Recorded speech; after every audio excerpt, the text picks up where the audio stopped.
Dear friends, my name is Dr. Igor Atabekov. I am clinical oncologist practicing since 2010. Today I'd like to discuss with you the topic of buckwheat.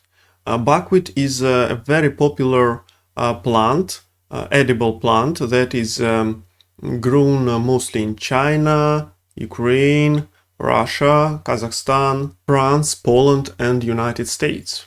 It is a gluten-free crop and it's very rich in different nutrients, in vitamins, minerals, and also some unique substances that affect our body in very special ways. They can have a protective role on our body organs, like on heart, liver, kidneys, on our guts. It can help immunity, to decrease inflammation. It has antioxidant properties. It has anti-tumor properties, protective role on our neural system, etc. And also there are good news because there are some clinical trials existing on real patients with different diseases, and we will discuss them also in this video. So let's get started.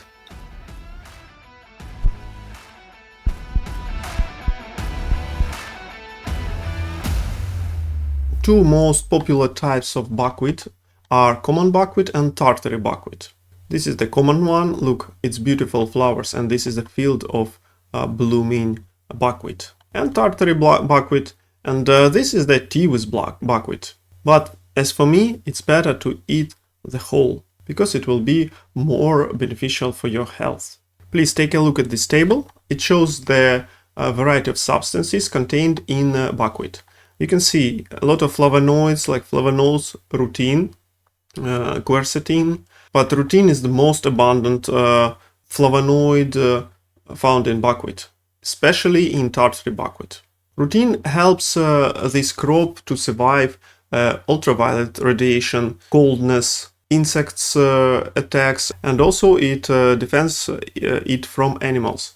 Very high concentrations of rutin may cause some bitterness that will make the animals not really like it. Also, there are some flavones. By the way, the concentrations of these flavonoids, they increase during their germination of seeds. Look, these all are contents. For example, naringenin and epigallocatechin and galat. It's found in the green tea, for example. Anthocyanins. These are pigments that have anti-cancer activity, antioxidant activity. Then genistein and gallic acid, vanillic acid. I was talking about the vanilla and coffee and cannabidiol. So we can see some common things here. Also, this kumaric means that it has some blood thinning properties. But in general, you cannot, if you're taking something for blood thinning against blood clotting, you cannot just cancel it and okay, I will eat buckwheat because it has the blood thinning properties, because you cannot control this blood thinning effect in buckwheat. But you must always remember that if you are eating a lot of different substances or taking herbs, they may have blood thinning properties. And if you're also taking, for example, aspirin, they can add their effects and you may have some increased risk of bleeding. That's why always remember that natural remedies must be taken with wisdom. But of course, if you are eating buckwheat sometimes, it won't give you really strong blood thinning effect. But if you're eating healthy in general and if you're not taking anything, all these substances, natural substances, healthy food, they may help to decrease the general risks of thrombosis for you. Then resveratrol, we all know resveratrol. And if you generalize all the contents, you will see that it can have some anti-tumor, antioxidant, anti-inflammatory, hepatoprotective, protecting liver, antimicrobial, anti-ulcer effects. It can decrease cholesterol, it can decrease blood sugar, decrease insulin resistance, help with immunity, protect neural system, protect heart, protect from atherosclerosis, etc. These are contents of buckwheat. Compared to other foods, you can see that it's quite high in fiber.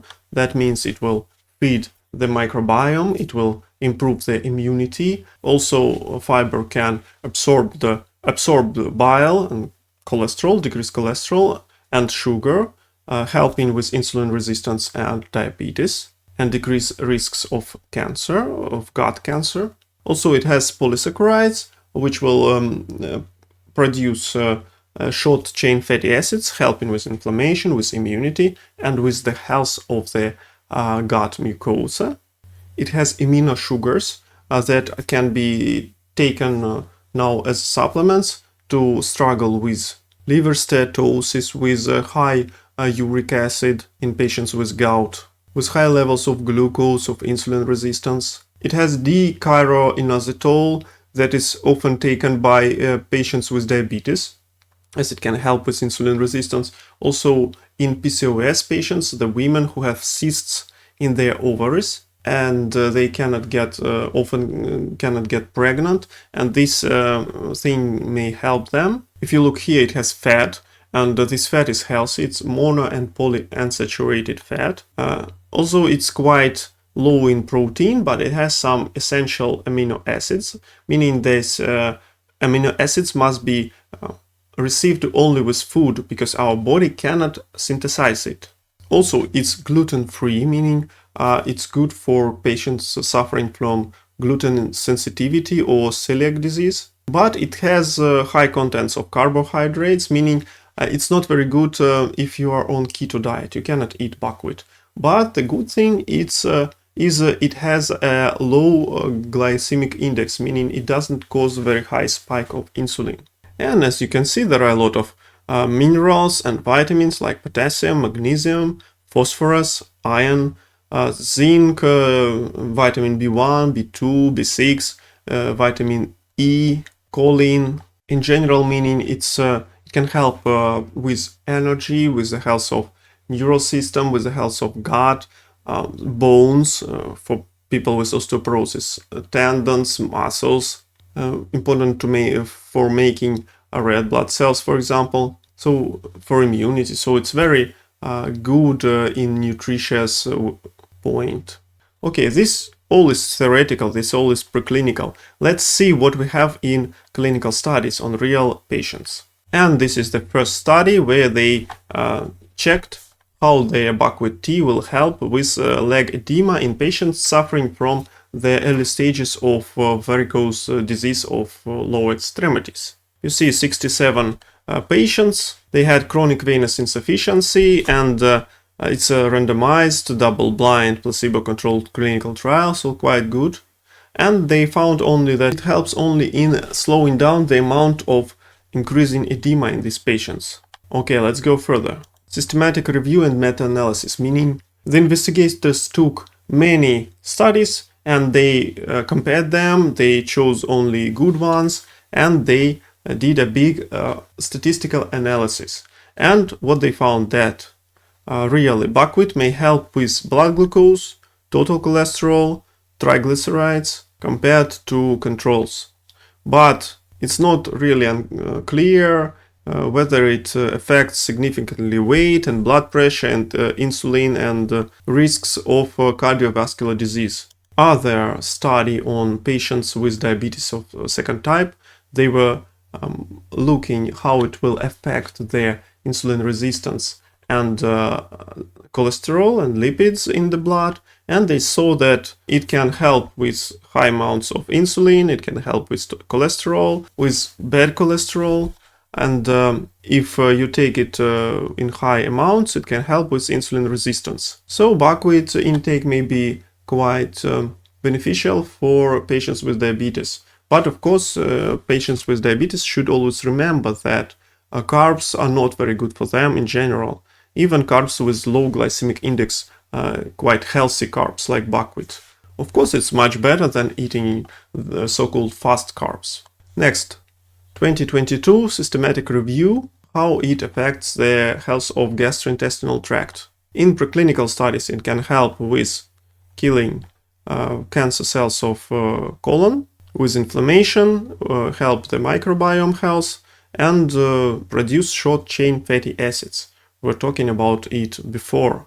In human trials, there is not enough data. one more study, eating buckwheat cookies. But this study compared the role of rutin, because there were two groups of patients. One were taking their cookies made from tartary buckwheat because it has very high amounts of rutin, and the other group were taking their cookies made from usual buckwheat, and they saw what will be the difference. Then they changed after 2 weeks, and they made a conclusion that tartary buckwheat, perhaps because of high contents of rutin, may help to decrease myeloperoxidase, meaning this shows this is the indicator of oxidative stress of free radicals in the body. So rutin and tartary buckwheat may help, and intake of both types of buckwheat helps with cholesterol. By the way, I have a video about quercetin, very long and comprehensive. If you want to know more about quercetin, you can watch it. For now, it's all about buckwheat. In general, it's quite a healthy food, and it has a lot of good components important for many functions of our body. That's why it may be a good choice to add it at least sometimes into your diet. Thank you for your attention. I wish you good health and God bless you. Bye bye.